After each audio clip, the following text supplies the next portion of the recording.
ආයුබෝවන් සුබ සන්ධ්‍යාවක්. සියලු සමීක්ෂණ වාර්තා නැවත නැවතත් තහවුරු කළ ලංකාවේ අංක 1 ප්‍රවෘත්ති ප්‍රකාශය. පැත්ත ගියත් ඇත්ත කියන හිරු සවස 6:55 ප්‍රධාන ප්‍රවෘත්ති ප්‍රකාශය සමගින් මම මදුශාන්ත සිල්වා. මම රෝෂිනී විජේසූරිය මුලින්ම අවධානය දවස උණුසුම් කළ සිරස්තල වෙත.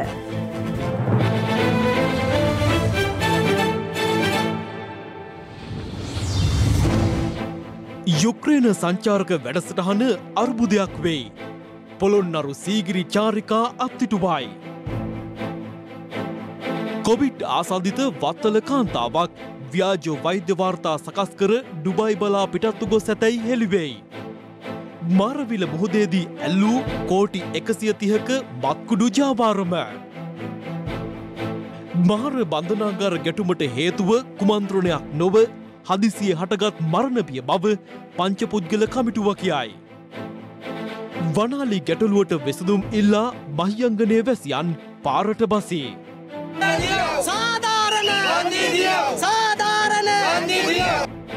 CIA හෙළි කළ මාතර ගණිකා ජාවාරමේ යෙද වූ බාලවයස්කාර දැරියක් ගැබ්ගෙන ඇතැයි හෙළිවෙයි.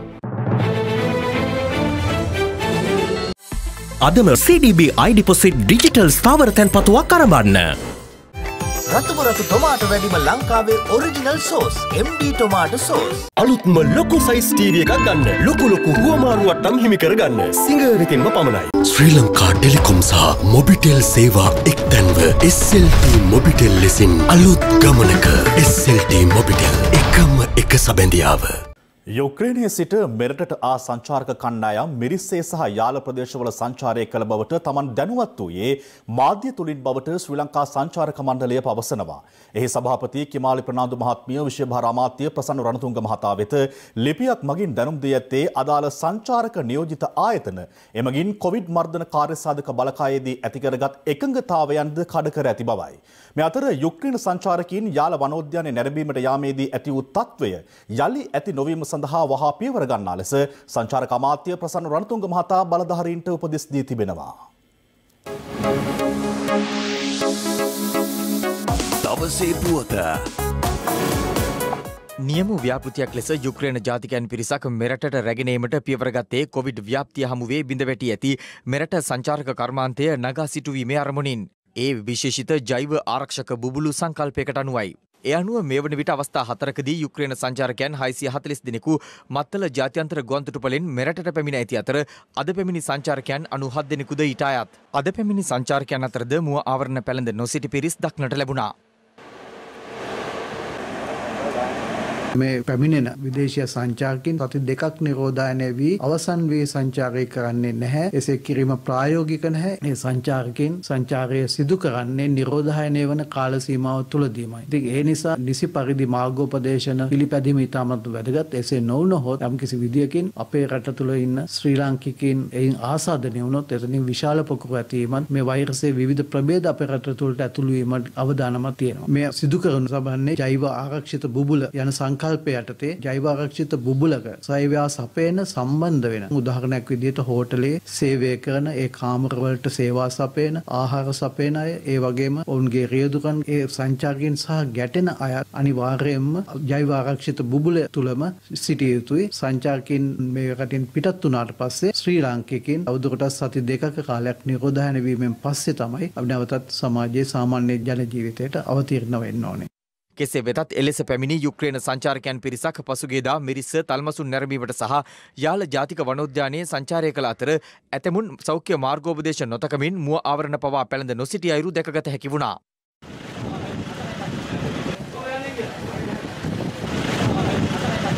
යාල ජාතික වනෝද්‍යානයේ සංචාරකයන් ප්‍රවාහනය කළ රියදුරන් 28 දෙනෙකු නිරෝධායනය සඳහාද යොමු කෙරුණු අතර එම රියදුරන් චෝදනා කළේ పూర్ව දැනුම් දීමකින් තොරව තමන්ව නිරෝධායනයට යොමු කළ බවටයි. සෆාරිය ගිහිල්ලා ආවට පස්සේ තමයි යුද හමුදායෙන් ඇවිල්ලා අපිව දැනුවත් කරන්නේ මේ දවස් 14කට අපිව යමුනේ කියලා අපි හාම කවුසියක් දන්නේ. මේ එම රියදුරෙකු නිරෝධායන මධ්‍යස්ථානයක සිට සමාජ මාධ්‍යයට මුදා හැර තිබූ වීඩියෝවක්. කොටින්ම කිව්වොත් සංචාරක මාපියාවක්. දැන් තිස්සමහාරාමයේ හරි ලස්සන තිබුණු ගම කොරෝනා අවදානමක් තිබුණේ නැහැ. ඊයේ වෙනකන් තිස්සමහාරාමයේ යාල කාලා තියෙන්නේ. මේක සුද්ධ වෙන්න එපා. මොකද උන් කොරෝනා පොසිටිව් බව දැනනේ මේවන්. දැන් ඊයේ යාලට ගෙනාපු ස්ක්‍රීන් ජාතිකයෝ කණ්ඩායම අද ඉන්නවා බෙන්තොට. ඒ ගමත් විනාශ කරනවා. මේ සම්බන්ධව ශ්‍රී ලංකා සංචාරක හෝටල් හිමියන්ගේ සංගමයේද අදහස් පළ කළා.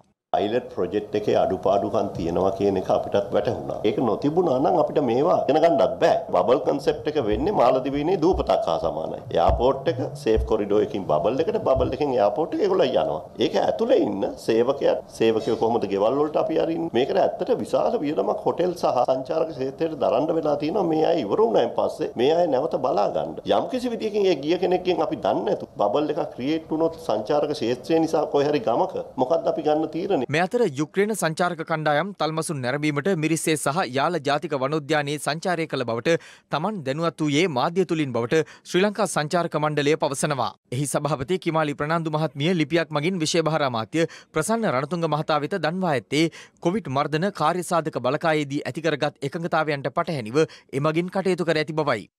පුද්ගලික බෝට්ටු සහ ජීප් රථ 28ක් යොදා ගනිමින් මෙම සංචාර සිදු කර ඇති බවට තොරතුරු ලැබී ඇතැයිද එම ලිපියේ සඳහන්. ඒ පිළිබඳව සංචාරක නියෝජිත ආයතන මගින් කිසිදු දැනුවත් කිරීමක් සිදු කර නොමැති බව පෙන්වා දෙන සංචාරක මණ්ඩලය සංචාරක අමාත්‍යවරයාගේ අවධානය මේ සම්බන්ධව යොමු කරන ලෙසට ඉල්ලා සිටිනවා.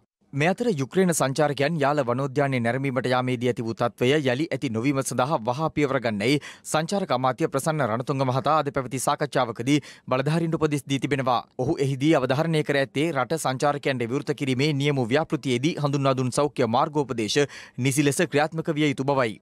මෙරටට පැමිණෙන සංචාරකයන් සඳහා විශේෂිත ස්ථාන 12ක් හඳුන්වා දී ඇති අතර එම ස්ථානවලට සංචාරකයන් රැගෙන යාම සම්බන්ධීකරණ කටයුතු සංචාරක සංවර්ධන අධිකාරිය මගින් සිදුවිය යුතු බවටද අමාත්‍යවරයා මෙහිදී අවධාරණය කර තිබෙනවා. මේ අතර යුක්‍රේන සංචාරක කණ්ඩායම් අද සහ හෙට පොළොන්නරුව සහ සීගිරියේ සිදු කිරීමට සැලසුම් කර තිබූ සංචාර තාවකාලික වත්හිටුවීමට සංචාරක අමාත්‍යාංශය පියවර ගත්තා.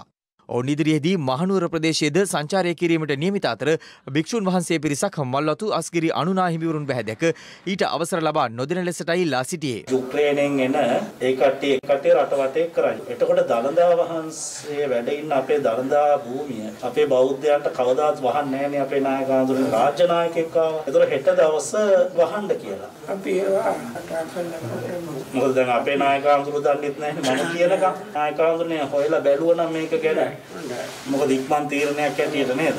කොරෝනා රෝගී අරගෙන ආපු යුක්‍රේන ජාතිකයෝ රට වටේ සැරිසරද්දි අර ඔවුන් සමග ගියපු රියදුරෝ ටික විරෝධායන්ට අරන් ගියා. මේක පුදුම විහිළුවක්. ඊළඟට ඉන්නේ මහනුවර දළදා මාලිගාව වහනවද හෙට? පුළුවන් නම් වහන්න කියන්න අපි බලහත්කාරයෙන් රිංගනවා මාලිගාවට. එහෙම වහන්න දෙන්න පුළුවන්ද? මේ අතර මෙම නියම ව්‍යාපෘතිය පිළිබඳව සෞඛ්‍ය අංශ සහ දේශපාලඥයන්ද අද තවත් අදහස් පළ කළා. මෙවැනි ආකාරයෙන් ශීඝ්‍රයෙන් පැතිර යන ප්‍රශ්නකාරී මට්ටමක තියෙන රෝගයක් සම්බන්ධයෙන් එක්කෙනෙකුට එක නීතියකුත් තව එක්කෙනෙකුට තව නීතියකුත් තියෙන්න බෑ. ඒක රජයේ නිලධාරීන්ට වගේම සාමාන්‍ය ජනතාවට වගේම සංචාරකයන්ටත් අදාළයි. නිල විධාන ලබා දීම සෞඛ්‍ය සේවා අධ්‍යක්ෂ ජෙනරාල්තුමා සතු වගකීමක්. ඒ නිසා සංචාරකයන්ට සුවිශේෂ වූ සැලකිල්ලක් දක්වන්න බෑ කොවිඩ් රෝගය සම්බන්ධයෙන් අදාළ කාරණාවලදී. අද මේ රට වෙලාගෙන 50000කට අධික නිල රෝගීන් ප්‍රමාණයක් ඒ සියල්ලට වගකිව යුතු යුක්‍රේනයෙන් ආපු ගුවන් නියමය කියලා තමයි කිව්වේ. හැබැයි දැන් යුක්‍රේනයෙන් සංචාරකයන් 100 ගණන් අනාරක්ෂිතව ශ්‍රී ලංකාවට ගෙනෙනවා විතරක් නෙවෙයි අර අහිංසක යාල සපාරි සේවයේ ඉන්න අය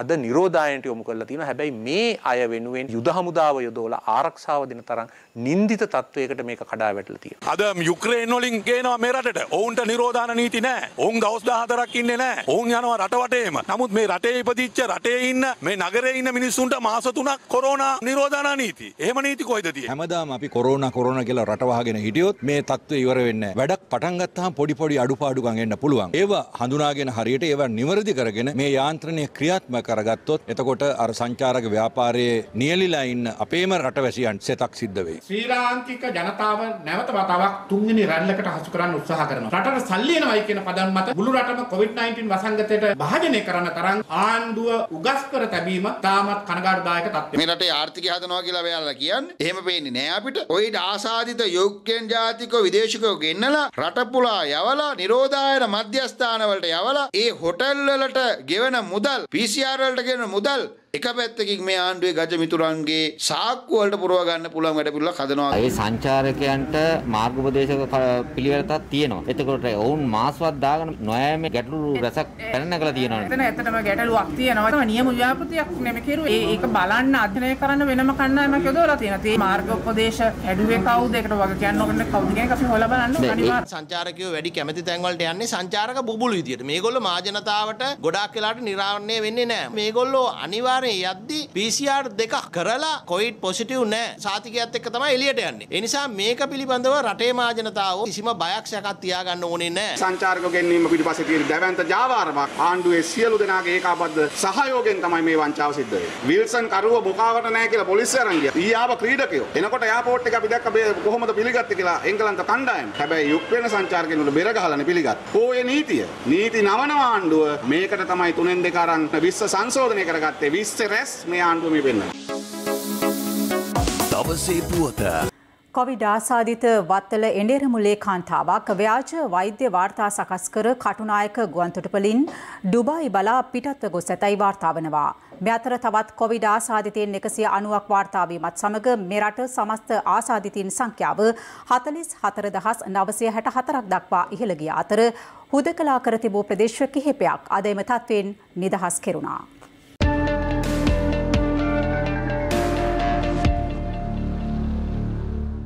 අද අලුයම 5 සිට කොළඹ දිස්ත්‍රික්කයේ සහ ගම්පහ දිස්ත්‍රික්කවල හුදකලා කර ඇති ප්‍රදේශ කිහිපයක් එම තත්ත්වයෙන් නිදහස් කෙරුණා. මාලිගාපත්ත NSH නිවාස යෝජනා ක්‍රමයද අද පෙරරුවේ සිට හුදකලා බවින් නිදහස් කිරීමට පියවර ගැනුණා. කෙසේ වුවත් හුදකලා භව ඉවත් කරනද තමන්ට රැකියාවක් කිරීම සඳහා ප්‍රදේශයෙන් පිටතට යාමට අවසර නොමැති බව පවසමින් මහල් නිවාස වාසීන් පිරිසක් මෙලෙස උද්ඝෝෂණයකද නිරත වුණා. අපි දන්නවා රජයේ අසීරු අවස්ථාවක් ඉන්නේ කියලා. අපි කියන්නේ මිනිස්සුන්ට එන්නේ අපි නිරෝධායන නීතිය පිළිබඳව. මිනිස්සුන්ට පඬිසාර නැහැ ඕන තරම් ළමයි ඉන්නවා බඩගින්න.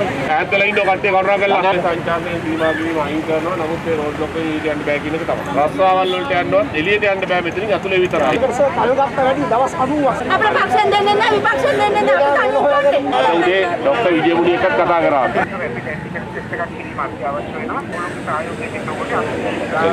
රැපිඩ් ඇන්ටිජන් එකක් කරනවා කිව්වා. තමයි තද කරන්නේ මේක.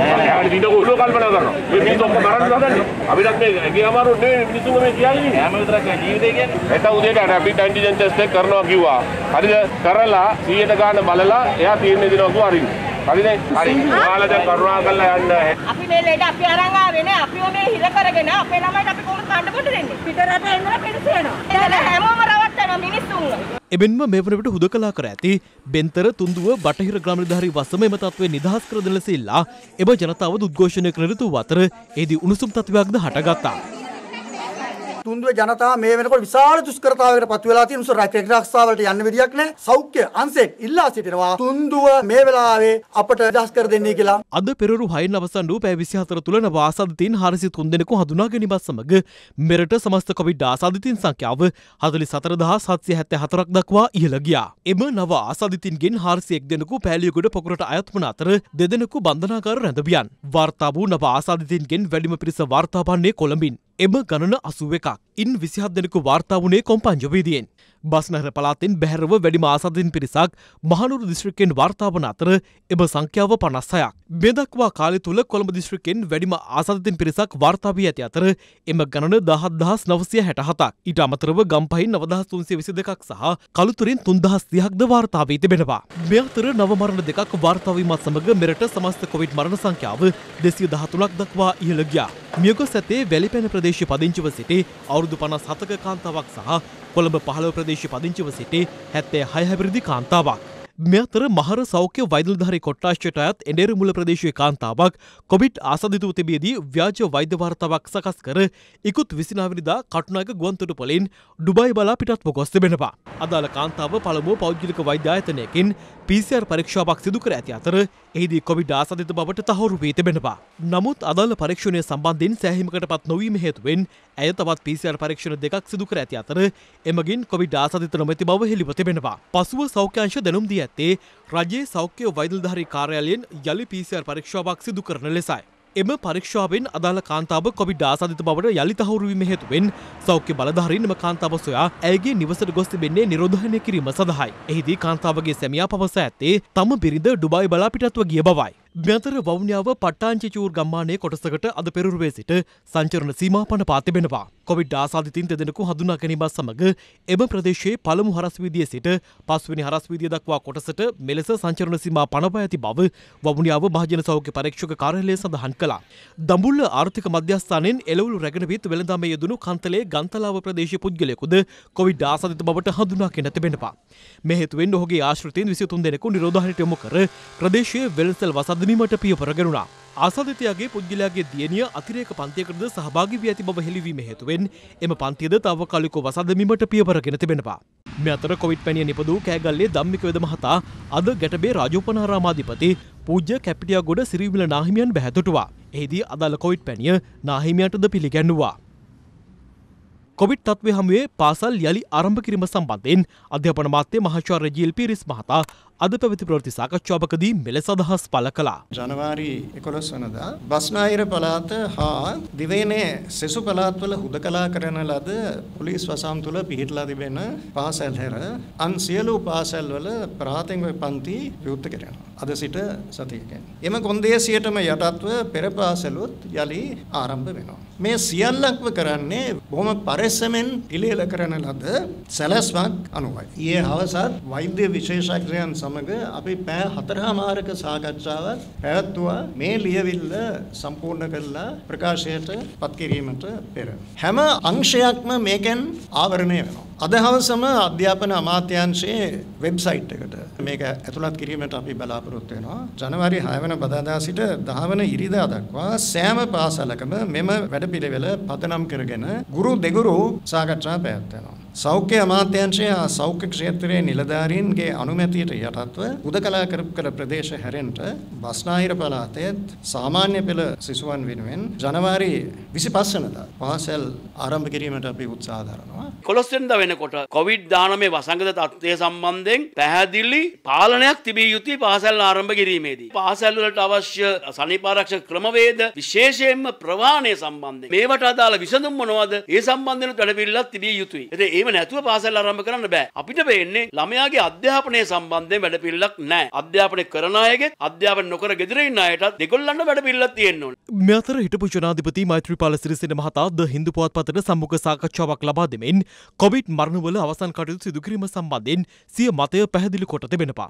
එහිදී ඔහු සඳහන් කර ඇත්තේ මුස්ලිම් ජනතාවගේ ආගමික අයිතීන්ට ගරු කරමින් කොවිඩ් ආසාදිතව මේ යන මුස්ලිම් ජාතිකයන්ගේ දේහයන් බොහොම දාණයට අවසර ලබා දිය යුතු බවයි. මේ අතර කොවිඩ් මරණ බුමදානය කරන්නේද ආදාහනය කරන්නේද යන්න සම්බන්ධයෙන් වූ අවසන් තීරණය මහාචාර්ය ජෙනිෆර් පෙරේරාගේ කමිටු වාර්තාව අධිකරණ වෛද්‍ය නිලධාරී චන්න පෙරේරා මහතාගේ ප්‍රධානත්වයෙන් වූ ප්‍රධාන කමිටුව ඉදිරිපත් කිරීමෙන් පසු එම කමිටුව විසින් දෙනු ලබන නිර්දේශ පදනම් කරගෙන තමන් විසින් අවසන් තීරණයක් දෙනු ලබන බව සෞඛ්‍ය අමාත්‍ය පවිත්‍ර වන්‍යාරච්චි මහත්මිය පවසනවා. අපිට මෙතන ප්‍රශ්නය තිබෙන්නේ ආදාහනය කරලීමත් භූමිදානය කරලීමත් නොව මෙරටේ ජීවත් වන සියලු ජනතාවට එකට ජීවත් වීමට පුළුවන් වන ආකාරයෙන් එක නීතියකට ක්‍රියා කරලීමයි සිද්ධ කළ යුතු වන්නේ. නීති ගණනාවක් ආගම් අනුව ජාති අනුව කුල අනුව වෙන්වන්න පුළුවන් කමක් නැහැ. භූමදානයේද ආදාහනයේද කියන එක ගැන ආණ්ඩුව ඕනේ පියවර ගන්න. විශේෂඥයොත් එක්ක එකතු වෙලා. ඒක මේ ආගමික නායකයෝ අනික් අයයි රට කාකොටා ගන්න තැනට පත් කළ යුතු නෑ. මේ ආණ්ඩුවට කොන්ද පණ නැහැ තීන්දුවක් කරගන්න. ආණ්ඩුවට ඇඟිල්ල දික් කරලා කියනවා කරුණා කරලා නැවත නැවතත් මේ ජාතිවාදයෙන් මේ රට තමුන්ගේ බලලෝභය සඳහා ක්‍රියාත්මක කරන්න එපා. මෙය දේශපාලනීකරණය කරන්න එපා. මෙය සම්පූර්ණයෙන් මේ රටේ සෞඛ්‍ය බලධාරීන් විසින් තීරණය කර සෞඛ්‍ය බලධාරීන් විසින් ගත යුතු තීරණයක් මිසක් මෙය දේශපාලන තීරණයක් නොවේ. මේ රටේ තියෙන ජාතික ප්‍රශ්නය කොවිඩ් හැදිලා මියගිය පුද්ගලයන් ආදාහනය කරනවද වළලනවද කියන එක නෙවෙයි. අපේ රටේ තියෙන ප්‍රශ්නේ තමයි මිනිසුන් කොවිඩ් හැදීමෙන් වළක්ව ගන්නේ කොහොමද? මිනිසුන් කොවිඩ් හැදී මරණයටපත් වීමෙන් වළක්ව ගන්නේ කොහොමද? මේ රට ඉදිරියට ගෙනියන්නේ කොහොමද? සංවර්ධනය කරන්නේ කොහොමද කියන එක. අපේ රජය කැප වෙලා ඉන්නේ ඒ සම්බන්ධයෙන් මිසක් ඔය කියන කාරණා සම්බන්ධයෙන් නෙමෙයි.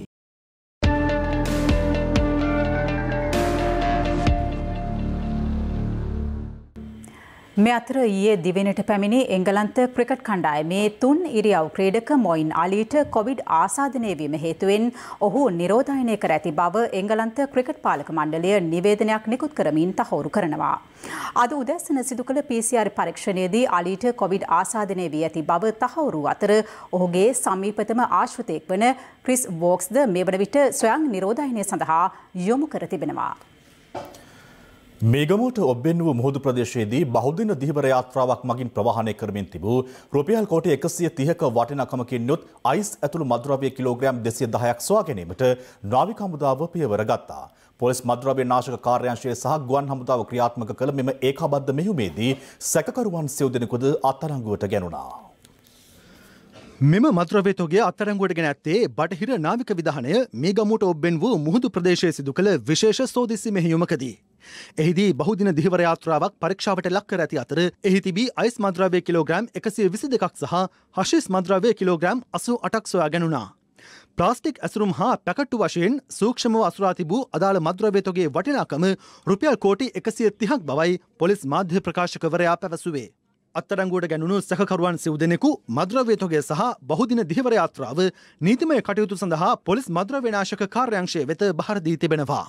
මෑත කාලයේ අත්අඩංගුවටගත් විශාලතම මද්‍රව්‍ය තොගයක් හැටියට මේ හඳුන්වන්නට පුළුවන්. මේ වැටලීමට අදාළව මාරවිල තොඩුවාව ප්‍රදේශයේ පුද්ගලයන් 4 දෙනෙක් අත්අඩංගුවට ගෙන තිබෙනවා. ඔවුන් සඳහා රැඳවුම් නියෝගයක් දින 7ක කාලයක් ලබා ගැනීමට බලාපොරොත්තු වෙනවා. ඒ වගේම මේ මද්‍රව්‍ය ජාලය මෙහි වූ විදේශගත පුද්ගලයන් ඒ වගේම ශ්‍රී ලාංකීය පුද්ගලයන් ගැන විමර්ශන කරගෙන යනවා. මෙම මද්‍රව්‍ය තොගය ගෙනීමට මෙහි වූ පුද්ගලයෙක් අපි හඳුනාගෙන සිටිනවා. ඔහු කොණ්ඩරංජි හෙවත් රංජිත් කුමාර නැමැති කඳාන ප්‍රදේශයේ පදිංචි දැනට බන්ධනාගාරගතව සිටින පුද්ගලයෙක්. මේ බෝට්ටුවට මේ මද්‍රව්‍ය තොගය ලැබුණේ අන්තර්ජාතික මුහුදේ යාත්‍රා කළ මැද පෙරදිග රටක සිට පැමිණි නැවකින් බවට යම් යම් තොරතුරු ලැබී තිබෙනවා. නවීකරණය කරන ලද අග්‍රාමාත්‍ය මහජන සම්බන්ධතා ඒකකය අද අගමැති මහින්ද රාජපක්ෂ මහතාගේ සුරතින් විවෘත කෙරුණා. කොල්ලුපිටිය RAද මැල් මාවතේ පිහිටා තිබූ අග්‍රාමාත්‍ය මහජන සම්බන්ධතා ඒකකය එම ස්ථානයේම නවීකරණය කර අද විවෘත කෙරුණා. සඳුදා සිට සිකුරාදා දක්වා සතියේ දින 5ෙම මෙම ස්ථානය මහජනතාව සඳහා විවෘතව පවතිනවා. අග්‍රාමාත්‍ය මහජන සම්බන්ධතා ඒකකයේ අපේක්ෂාව වන්නේ මහජනතාවගේ යෝජනා ගැටලු සහ පැමිණිලි සඳහා වඩා කාර්යක්ෂම සේවාවක් ඔස්සේ ඵලදායී විසඳුම් ලබා දීමයි. පසුගිය කාලය පුරා අග්‍රාමාත්‍ය මහින්ද රාජපක්ෂ මහතාට ඉදිරිපත් කර තිබූ එවැනි යෝජනා පැමිණිලි සහ ගැටලු ඇතුළත් ලිපි 12000කට එම ඒකකයේ මැදිහත් වීමෙන් ප්‍රතිචාර දක්වා ඇති බවයි අග්‍රාමාත්‍ය කාර්යාලය පවසන්නේ. මේ අතර රත්මලාන කොතලාවලපුර සමාධි බෞද්ධ මධ්‍යස්ථානයේ රන්වැට විවෘත කිරීමේ පූජෝත්සවයට අග්‍රාමාත්‍යවරයා අද පෙරවරුවේ එක් වුණා. පාසල් සිසුවියන්ට සනීපාරක්ෂකතුවා නොමිලේ ලබා දීමට රජයේ අවධානය යොමු වීම සම්බන්ධයෙන් විපක්ෂ නායක සජිත් ප්‍රේමදාස මහතා සිය ප්‍රසාදය පළ කරනවා. අද කොළඹ පැවති ප්‍රවෘත්ති සාකච්ඡාවකට එක් වෙමින් විපක්ෂ නායකවරයා මෙම අදහස් පළ කළා. තමන්ගේ සෞඛ්‍ය සම්පන්න භාවය තහවුරු කර ගැනීම උදෙසා ඒ පාවිච්චි කරන අංගෝපාංග අපේ රටේ ඒ අදාළ ප්‍රමාණයෙන් 30% පමණයි ඒව පාවිච්චි කරන්නේ. මොකද ඒවයේ ප්‍රතිඵලය එකක් තමයි මුත්‍රා මාර්ගික ආසාදනය. ඉංග්‍රීසි භාෂාවෙන් හඳුන්වන්නේ බැක්ටීරියල් වජයිනෝසිස් කියලා. ඒ වගේම urinary tract infection. බැක්ටීරියා ආසාදිත ගැටිති බිහිවීම. ඒ වගේම ගැබ්ගෙල පෙලිකාව. cervical cancer. බරපතල වකුගඩු ආසාදන. ඒවට අමතරව නොමේරු උපත්, ගර්භණී භාවය නැතිවීම, ලිංගිකව සම්ප්‍රේෂණය වන රෝග, ඒ අවශ්‍ය සෞඛ්‍ය පියවර නොගැනීම තුළ අපේ රටේ කාන්තාව ඒ වගේම දැරිය නිරන්තරයෙන්ම මුහුණ දෙන ගැටලුකාරී ප්‍රශ්නය. මේ මොහොත වන විටත් ඒ කාන්තාවන්ට ඒ ලබා දෙන ඒ මෙවලම් වලට රජයේ බදු ගහනවා.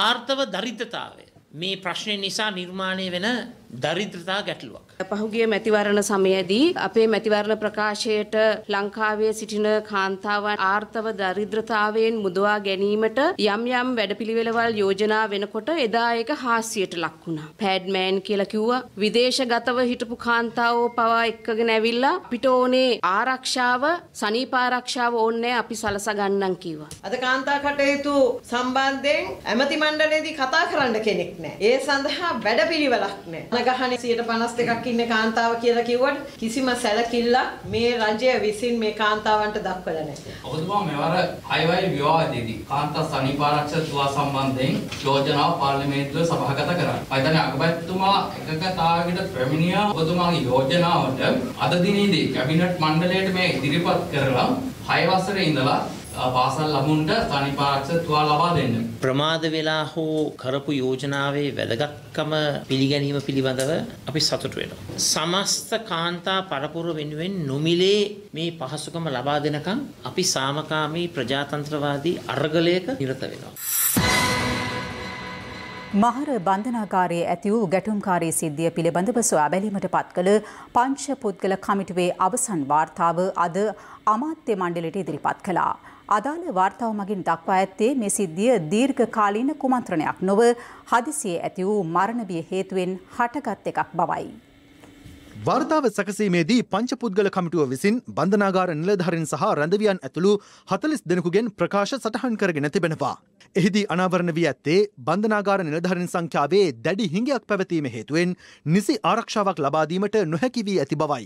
එමෙන්ම රිමාන්ඩ් සිරකරුවන් රඳවා සිටින එල්වාට්ටුවේ 100 දෙනෙකු රැඳවිය යුතු වුවත් දැනට එහි 300 දෙනෙකු රඳවා ඇති බවට බන්ධනාගාර අධිකාරීවරයා සඳහන් කළ බව වාර්තාවේ සඳහන්. එම් දෙකවාට්ටුවේ සිරමැදිරි 4ක 330 දෙනෙකු රඳවා සිට ඇති බවටද වාර්තා වී තිබෙනවා. රැඳවියන් කලහකාරී ලෙස හැසිරෙමින් උද්ඝෝෂණයේ නිරත වීමට හේතු වූ කරුණු 5ක් හඳුනාගත් බවද පංචපුද්ගල කමිටුව සිය වාර්තාවේ සඳහන් කර තිබෙනවා. ඒ අනුව එම දිනවල ලැබුණු ආහාර වේල රසවත් නොමැතිවීම මත අනුභවයට නුසුදුසු වීම, අධිකරණ වලින් අප ලබා දුන් අයවලුන් නිදහස් නොකිරීම, අප ලැබී නොමැති අයට අප ලබා ගැනීම, COVID-19 වැළඳුණු රෝගීන්ට ප්‍රතිකාර ලබා දීම සහ සියලුම රැඳවියන්ට PCR පරීක්ෂණ සිදු කිරීම යන ඉල්ලීම් සහ තවත් කරුණු කිහිපයක්ද බන්ධනාගාරයේ නොසන්සුන්තාවට හේතු වී ඇති බවට කමිටුව නිරීක්ෂණය කර තිබෙනවා. මහර බන්ධනාගාරයේ රඳවා සිටිය යුතු රැඳවියන් ගණන 806ක් වුවත් ගැටුම ඇති වූ දිනය වන විට එහි රඳවා සිටි රැඳවියන් ගණන 2600ක්. ඒ අනුව කොවිඩ් වසංගත තත්ත්වය හමුවේ වුවද රැඳවියන් සිරමැදිරි තුල සිට ඇත්තේ එකිනෙකා සමග ගෑවෙන නොගෑවෙන මට්ටමින්. කොවිඩ් රෝගය පැතිරීමත් සමග රැඳවියන්ට ප්‍රමිතියට අනුව කෑම වේලක් සමව ලබා දීම අඩපණ වී තිබෙනවා. ඇතැම් විට හොදි ප්‍රමාණවත් නොවූ අවස්ථාවල ජලය කලවම් කර ලබා දී ඇති බවටද කමිටුව නිරීක්ෂණය කර තිබෙනවා. ගැටුමෙන් අනතුරුව වැලිකඩ බන්ධනාගාරයේ රඳවා සිටින රැඳවියෙකු මේ සම්බන්ධයෙන් ප්‍රකාශයක් ලබා දී තිබුණා. උපුටා ගැනීම. කෑම පෝලිම අවසාන අයට අන්තිමට කෑම ඉතිරි වුණේ නැහැ. එදා මස් හොදි විතරයි තිබුණේ. එදා 3ට 3:30ට විතර කෑම දුන්නා. කාමර පාටි කිව්වා මේවා මහත්වරුන්ට පෙන්වන්න යමුයි කියලා. අපි ගේට්ටුව පැත්තට ගියා. SM එකේ මහත්වරු එතනට ආවා. ඒ වෙනකොට අපිට ලොකු මහත්තයා හමු වෙන්න ඕනේ කියලා අපි කිව්වා. අපි කතා කරලා බේරගමු කියලා එම නිලධාරීන් කිව්වා. අනෙක් වාටුවල අයත් ආවා. කඩාගෙන ආවා. ඔක්කොම රැස් වුණා. මහ ගේට්ටුවට මමත් ඇතුළුව ඔක්කොම ගියා. අපි කෑම පෙන්නුවා ඒ නිලධාරීන්ට. උපුටා ගැනීම අවසන්.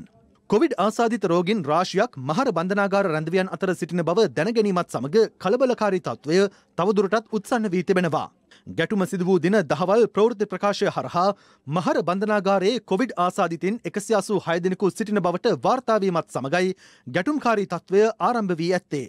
ඒ අනුව මෙම ගැටුම ඇතිවීමට හේතුව ක්ෂණිකව ඇති වූ මරණ බිය මිස කලක සිට පැවති කුමන්ත්‍රණයක් නොවන බවට හෙළිදරව් වී ඇති බව කමිටු වාර්තාවේ සඳහන්.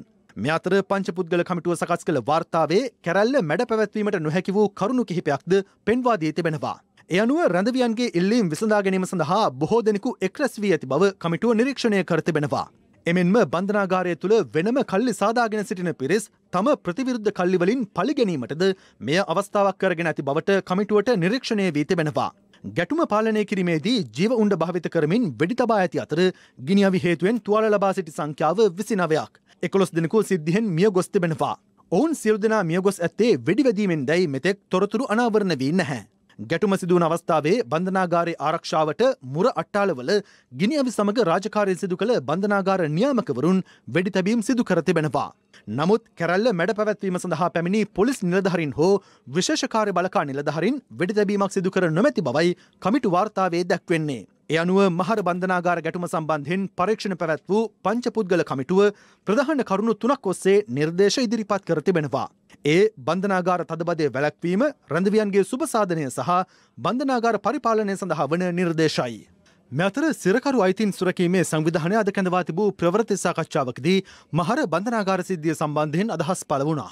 වැලිකඩ බන්ධනාගාරයේ 2012 ඒ සිදුවීමෙන් පස්සෙත් කමිටු කිහිපයක් පත් කරා. ඒ කමිටුව තොරතුරු සටහන් කරගෙන වාර්තාවක් හැදුවා. ඉන් කිසිම ප්‍රයෝජනයක් ගත්තේ නැහැ. මේ වාර්තාව ඒ වගේ වාර්තාවක්ද එහෙම නැද්ද කියන සැක සංකාවත් සහිතව තමයි අපිට කතා කරන්න වෙන්නේ. බන්ධනාගාරයේ සිද්ධියේ වෙඩි තැබීම කරේ බන්ධනාගාර නිලධාරීන්. රැඳවියන්ගේ මොකක් හරි විරෝධතාවයක් තිබුණා නම් ඒක නවත්වන්නද එහෙම නැත්නම් මේ අය ඝාතනය කිරීමේ එකම අරමුණෙන්ද කියන ප්‍රශ්නේ මම හිතන්නේ ඉතාමත් වැදගත් දෙයක්. අපි බලාපොරොත්තු වෙනවා කමිටු වාර්තාවේ ඒක සඳහන් වෙලා ඇති කියලා. දෙසැම්බර් 30 වෙනිදා කෝල් කරා බන්ධනාගාරයට. සර් කෙනෙක් පෝල්නික උස්සලා කිව්වා මම අහුවා චානක නාමල් මට කෝල් එකක්වත් දුන්නේ නැහැ. මේ ඇයි කියලා. ඊට පස්සේ නෑ ඔයාට කෝල් එකක් දුන්නා කියලා. මම කිව්වා මහත්තයා බොරු කියන්න එපා කියලා. ඊට පස්සේ ආ පෝල්නික තිබ්බා. 3ට විතර හපව කෝල් එකක් ගත්තාම වෙන මහත්තයෙක් කිව්වේ. ඊට පස්සේ කිව්වේ චානක නාමල් කීතරත් මුල් ඒරියාව හොස්පිටල් එකේ ඉන්නවා. ඔයාට පුළුවන් නම් මේ එයා කොහොම හරි ගොඩ ගන්න බලන්න ડોක්ටර් කෙනෙක් හරි අල්ලගෙන අඳුරලා ඉන්නවා නම් ඊට පස්සේ 30 වෙනිදා ගියා අපිට බලන්න දෙන්නේ නැහැ. පුතාට මොනවා වෙලාද කියලා දන්නේ නැහැ. මට කොහොම හරි ජනාධිපතිතුමනි මම ඔබට වැඳලා කියන්නේ මගේ පුතා බේරලා දෙන්න කියලා. මට එක දවසක් බලන්න දෙන්න උතුමාණෙනි. පසුගිය යහපාලන ආණ්ඩු සමයේ අධිකරණයට සිදු කළ දේශපාලන අතපෙවීම් සම්බන්ධයෙන් පූජ්‍ය පක්ෂය මෙන්ම දේශපාලඥයින් මෙලෙස අදහස් පළ කළා. අපි ඔක්කොගෙම ටාගට් එක දුමින්ද යවන එක නම් අපි ඇයි මේ එක එක්කෙනා විවේචනය කරගන්නේ? නිසා අපි මේ ටාගට් එකට යමුයි කියන දුරකථන සංවාදයත් එක්ක ඉතාමත්ම පැහැදිලි මොකක් හෝ යට කුමන්ත්‍රණයක් මෙතන සිද්ධ වෙලා තිබෙනවා කියලා ශානි අබේසේකර මහත්තයලත් එක්ක ජනාධිපති කොමිෂන් සභාව වාර්තාවේ ඒ නිර්දේශ අනුව කටයුතු කරනවා නම් අසාධාරණ ලෙස සිරගත වෙලා ඉන්න බොහෝ පිරිසකට නිදහස ලැබිය යුතුයි. අපි පැහැදිලිවම කියනවා දුමින්ද සිල්වට අසාධාරණයක් අයුක්තියක් වෙලා තියෙනවා. මොකද මේ විමර්ශන කටයුතු වලදී විමර්ශන කටයුතු කරන අය දුමින්ද සිල්වා ඉරේ අරින්න චේතනාත්මකව වැරදි දේවල් යොමු කරලා තමයි උසාවියට කරුණු ඉදිරිපත් කරලා තියෙන්නේ. ඒකම ඒ නඩුවේ තීන්දුව දුන්නු ඒ විනිශ්චයකාරතුමිය රංජන් රාමනායකලා එක්ක අඬබට තුලින් තමන්ගේ උසස්සින් ලබා ගන්න කටයුතු කිරීමෙන්ම අපිට පේනවා පැහැදිලිව මේක දේශපාලන කුමන්ත්‍රණයක් මත දුමින්ද සිල්වා ඉරේ අරින්නම මරණ දඬුවම දෙන්නම කටයුතු කරපු එකක් කියන එක තමයි අපිට පේන්නේ. ගෝඨාභය රාජපක්ෂ ජනාධිපතිතුමා මේ ඌවතන්නේ සුමන හිමියන්ට සමාව දෙන්න කටයුතු කරලා තියෙනවා. මේ නඩුව ඔප්පු වුණා. පැහැදිලිවම මේ ආයුධ ළඟ තබා ගත්තයි කියන එක ඒ වගේ ස්වාමීන් වහන්සේට සමාව දෙන්න පුළුවන් නම් මේ වගේ නෙමෙයි අසාධාරණයට ලක් වෙච්ච ඉන්නවා අපේ මන්ත්‍රීවරු. විශේෂයෙන් දුමින්ද සිල්වා මන්ත්‍රීතුමා වගේ අය වැරදි වාර්තා ඉදිරිපත් කරපු නිසා සිර දඬුවම් ලබන අය. ඉතින් මේ පිළිබඳවත් අධිකාරු ජනාධිපතිතුමා කටයුතු කරයි කියලා ජනතාව බලාපොරොත්තු වෙමින් ඉන්නවා. මේ රටේ සියලුම ජනතාවට සාක්ෂාත් වෙලා තියෙනවා දුමින්ද සිල්වා සම්බන්ධයෙන් අතු තීන්දුවේදී යම්කිසි සිදු නොවිය යුතු දෙයක් වෙලා තියෙනවා කියන එක. පැමිණිල්ල මෙහෙයවපු ප්‍රධාන පොලිස් නිලධාරියා අනිසි අන්දමින් පාක්ෂික අන්දමින් කටයුතු කළා. නඩුව මෙහෙයවපු බවටත් මේ වන විට තොරතුරු එළිවෙමින් තියෙනවා. ලෝකේ වෙනත් රටවල් වල මෙවැනි සිදුවීමක් වුණාම ශ්‍රේෂ්ඨාධිකරණය වහාම මැදිහත් වෙලා ඒ සම්බන්ධයෙන් විමර්ශන කරලා එහෙම වැරදි ආකාරයට පුද්ගලයින්ට දඬුවම් කරලා තියෙනවා නම් වහාම ඒ නිවැරදි කරන්න කටයුතු කරනවා. මම හිතන්නේ මේ අවස්ථාවේදී ඒ සම්බන්ධයෙන් ශ්‍රේෂ්ඨාධිකරණය මේ ලැබිච්ච සාක්ෂි මත විමර්ශනයක් කරලා ඒ සම්බන්ධයෙන් වහාම කටයුතු කිරීම තමයි රටේ නීතිය සම්බන්ධයෙන් ජනතාවට තියෙන විශ්වාසනීයත්වය ගොඩනගන්න කරන්න පුළුවන් හොඳම දේ. මේක අපි ජනාධිපති කොමිසමක් පත් කරලා තියෙනවා. ඒ දේශපාලන පරිගැනීම් වලට ලක් වූවන්ගේ වාර්තාවක් අපිට ඉදිරිපත් කරන්න කියලා. ඒ වාර්තාව අපි ජනාධිපතිතුමාට දීලා එතුමා නිර්දේශ කරනවා නම් අපි නිදහස් කරනවා. ඒක තමයි ක්‍රමවේදය. මමත් එකට අසං කරලා තියෙනවා. මට තේරෙන හැටියට අසාධාරණයක් කරලා තියෙනවා. අනිවාර්යෙන් අපි කරන්න ඕනේ. ඒක අපේ යුතුයකම.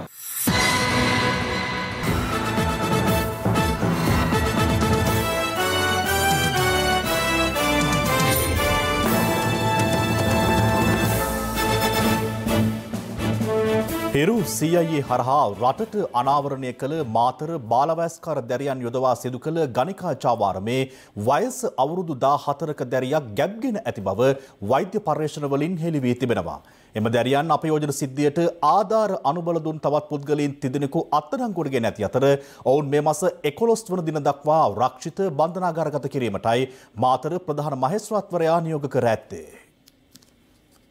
මාතර නගරය කේන්ද්‍ර කරගනිමින් කලකපටන් බාලවයස්කාර දැරියන් අපයෝජනයට ලක්කිරීමේ ජාවාරමක් ක්‍රියාත්මක වූ අතර හිරු CIA කණ්ඩායම මේ පිළිබඳ තොරතුරු අනාවරණ කරගත්තා. මාතර කොට්ටාස කාන්තා හා ළමා කාර්යාංශයේ නිලධාරීන් අදාළ ස්ථානය වැටළුවේ ඒ තොරතුරු අනුවයි. මෙම වැටලීමේදී ව්‍යාජ තොරතුරු ඉදිරිපත් කරමින් අපයෝජනයට ලක්කර සිටි බාලවයස්කාර දැරියන් දෙදෙනෙකු සොයාගත්තා. මේ පිළිබඳ වැඩිදුර විමර්ශන ක්‍රියාත්මක කෙරුණේ ජ්‍යෙෂ්ඨ පොලිස් අධිකාරී චන්දන හේරත් මහතාගේ උපදෙස් මතයි. ඒ අනුව බාලවයස්කාර දැරියන් දෙදෙනා අපයෝජනයට ලක් කළ මාතර හාමුගේවත්ත ප්‍රදේශයේ පදිංචි පුද්ගලයෙකු ප්‍රථමයෙන් අත්අඩංගුවට ගෙන තිබෙනවා.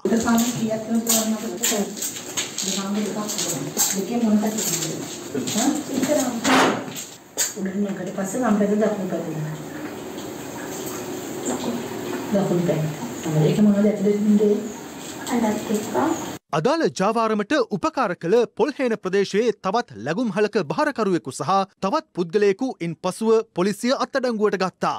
දැන් දරුවෝ ඔයාමට කියන්නකො කවුද මේ කීයේ ඔයාලා මම අංකල් හිටියේ. ළමයි එනවා මතකයිද? ගන්න පොත්පත් ගන්න මේ ලියන ඒවා පොත් ලියන්න. මේ පිළිමේ කෙනාගේ නම විතරයි ලියන්නේ. එම පුද්ගලයන් තිදෙනා අද මාතර ප්‍රධාන මහේස්ත්‍රාත්වරයා හමුවට ඉදිරිපත් කෙරුණා. එහිදී නියෝග කිරුණේ ඔවුන් මේ මස 11 වෙනිදා දක්වා රක්ෂිත බන්ධනාගාරගත කරන ලෙසයි. මේ අතර සිදු කළ වෛද්‍ය පරීක්ෂණවලින් හෙළි වී ඇත්තේ මෙම ජාවාරමට යොදාගත් 14 හැවිරිදි දැරියක ගැබ්ගෙන ඇති බවයි. මාතර කොට්ටාස කාන්තා හා ළමා කාර්යාංශ ස්ථානාධිපති වරුණී බෝගහවත්ත මහත්මියගේ අධීක්ෂණය මත මෙම සිද්ධියට අදාළ වැඩිදුර විමර්ශන ක්‍රියාත්මක වනවා.